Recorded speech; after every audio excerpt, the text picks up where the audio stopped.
வணக்கம். கள்ளக்குறிச்சியிலிருந்து ஜாலகா பேசுகிறேன். ஸ்ரீ ஜாலகா தேவி ஆன்மீக அறக்கட்டளை மற்றும் மாந்திரிக விழிப்புணர்வு நம்முடைய குழுவில் பயணித்துக் கொண்டிருக்கிற அனைத்து ஆன்மீக நல்லுள்ளங்களுக்கும் அடியேன் ஜாலகாவுடைய வணக்கங்கள். நாம் இன்னைக்கு பார்க்கக்கூடிய தலைப்பு சாஸ்திரங்கள். சாஸ்திரம் அப்படிங்கிற தலைப்பிலிருந்து என்னால் முடிஞ்ச தகவலை உங்களுக்கு தரேன். நம்ம யூடியூப் சேனல் புதுசாக பார்க்குறவர்கள் சப்ஸ்கிரைப் பண்ணுங்க, லைக் பண்ணுங்க, கமெண்ட் பண்ணுங்க, உங்கள் நண்பர்களுக்கு ஷேர் பண்ணுங்க. இந்த வரக்கூடிய பதிவுகள் கண்டிப்பாக உங்கள் பயனுள்ளதாக இருக்குன்னு சொல்லி நான் நம்புகிறேன். சரி, நம்ம சாஸ்திரப்படி ஒரு முறை கும்பாபிஷேகம் பார்ப்பது 100 முறை கோயிலில் வந்து தரிசனம் செய்வதாக சாஸ்திரம் சொல்லப்படுது. பொதுவாக நம்ம ஒரு கும்பாபிஷேகத்தை போய் பார்க்குறோம், தரிசனம் பண்ணால் 100 முறை இந்த கோயிலை வந்து நீங்கள் சுற்றி வந்தீங்கன்னா, பிரதட்சணம் பண்ணீங்கன்னா என்ன பவரோ அந்த பவர் இருக்கு அப்படின்னு வந்து சாஸ்திரம் சொல்லுது. அது எந்த சாஸ்திரம் சொல்லுதுன்னா இந்து சாஸ்திரம். அடுத்தது பார்த்தீங்கன்னா, நீங்கள் படுக்கையை விட்டு எழும்போது காகம் கத்தினால் நினைத்த காரியம் வெற்றியடையும். நீங்கள் காலையில் இப்போ தூங்கி எழுந்திரிச்சு வெளியில் வரும்போதோ இல்லை மற்ற விஷயங்கள் நீங்கள் வெளியில் படுத்திருக்கும் போதோ உள்ள வீட்டுக்கு மேலே அந்த காக்கா வந்து கத்திக்கிட்டு இருந்தது அப்படின்னு சொல்லி சொன்னால் சாஸ்திரப்படி அது நல்ல விஷயம், அன்னைக்கு நீங்கள் எடுக்கிற காரியம் நல்லபடியாக நடக்கும் அப்படின்னு காக சாஸ்திரம் சொல்லப்படுது. சரிங்களா? அடுத்த பார்ப்போம். உப்பு அதிகமாக சேர்த்தால் உடலுக்கு கேடு, உப்பை சேர்க்காவிட்டால் மூளைக்கு கேடு. நம்மளுடைய உடலில் உப்புங்கிறது ஒரு பிரதான பொருள். அந்த உப்பை வந்து அதிகமாக சேர்த்தா நம்ம உடலுக்கு கேடாகிடும், உப்பே சேர்க்காமல் மூளைக்கு கேடாகிடும். இது எந்த சாஸ்திரத்தை சொல்றாங்க அப்படின்னா வைத்திய சாஸ்திரத்தில் இந்த மாதிரி போட்டிருக்கு. அதே மாதிரி கோலம் அழகாகவும் கவர்ச்சியாகவும் அமைவது நல்ல சகுனமாகும். இதனால் மூதேவி வீட்டை நெருங்க அஞ்சுவாள்.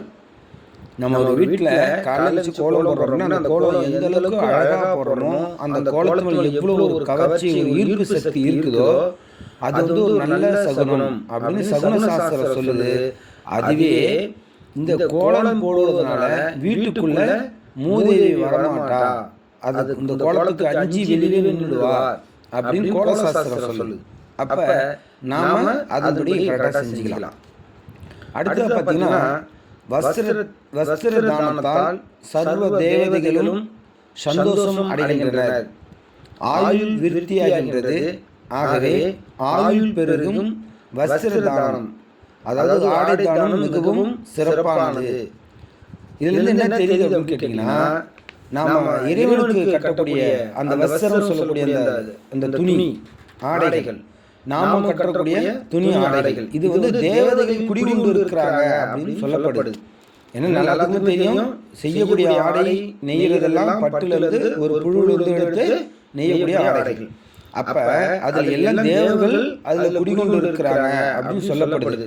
ஸோ இந்த ஆடைகளை நாம மற்றவருக்கு தானமாக கொடுத்தா நமக்கு என்ன செய்யுது, ஆயுள் விருத்தி அடையும் அப்படின்னு சொல்லப்படுது. இது எந்த சாஸ்திரத்தை சொல்லுன்னா தர்ம சாஸ்திரம் அப்படிங்கிறபடி சொல்லுது. சரியா? அடுத்தது பார்த்தீங்கன்னா, நீதி, நேர்மை, தூய்மை ஆகியவற்றின் சின்னம் எதுன்னு கேட்டீங்கன்னா கொக்கு. நீதி நேர்மையுடைய தூய்மையாக சின்னம் கொக்கு. நீதி நேர்மையோடு வாழ விரும்புவோர் தங்களது அறையில் கொக்கு ஓவியம் வரைந்து வைத்திருந்தால் நல்ல நன்மைகள் தானாக வந்து சேரும், நல்ல குணங்கள் வந்து சேரும், நல்ல தன்மைகள் வந்து சேரும் அப்படின்னு ஒரு பொருள். இதுல நமக்கு என்ன தெரியுது அப்படின்னா, இந்த நிறைய ஆபீஸ்ல பாத்தீங்கன்னா இந்த கொக்கு படம் மாட்டி வச்சிருப்பாங்க. அது ஓவிய சாஸ்திரத்தை படி சொல்லப்படுது. சரிங்களா? சரி, அடுத்ததாக பார்ப்போம். கனவில் தாய் தந்தையர் குரு பெரியோர்கள் கண்டால் அபிவிருத்தி உண்டாகும். புரியுங்களா? அது வந்து என்ன செய்யும், அது வந்து கனவுல இந்த மாதிரி நபர்கள் வரக்கூடாது. நிறைய பேர் சொல்லுவாங்க இறந்தவங்க வரக்கூடாது. உண்மைதான், கனவுல குருவே ஃபர்ஸ்ட் வரக்கூடாது. முன்ன சொல்லப்போனா குரு கனவுல வந்து பார்த்தீங்கன்னா இந்த பிராமணர் சொல்லுவாங்க ஐயர்வாள், அவங்கெல்லாம் வரக்கூடாது அப்படிங்கிறது தான் உண்மையான விஷயம். ஸோ அது வந்தால் நமக்கு நம்ம குடும்பத்தில் நமக்கு எதிர்மறையான சில விஷயங்கள் நடக்க நேரிடும். அப்போ அவங்களாம் வரக்கூடாது என்னங்க அர்த்தம் அப்படின்னு நீங்கள் கேட்கலாம். ஆனால் கனவு சாஸ்திரம் என்ன சொல்லுதுன்னா, இவங்கெல்லாம் வந்தால் நம்ம ஒரு துன்பத்தில் மாட்டிக்க போகிறோம், இது ஒரு பிரச்சனை வரப்போகுதுன்னு அவங்க வந்து நமக்கு தெளிவுபடுத்துறாங்க. அப்போ நாம் அதிலிருந்து தெரிஞ்சுக்கணும் அப்படிங்கிறத பற்றி தான் இந்த விஷயங்கள். ஸோ நான் அடுத்த ஒரு வீடியோ போடுறேன். உங்களுக்கு தொடர்ந்து நம்ம சேனல் பாருங்க. பிடிச்சிருந்தா மற்ற நபர்களுக்கு ஷேர் பண்ணுங்கள். நன்றி, வணக்கம். ஜெய் ஜாலகா தேவி. நம்ம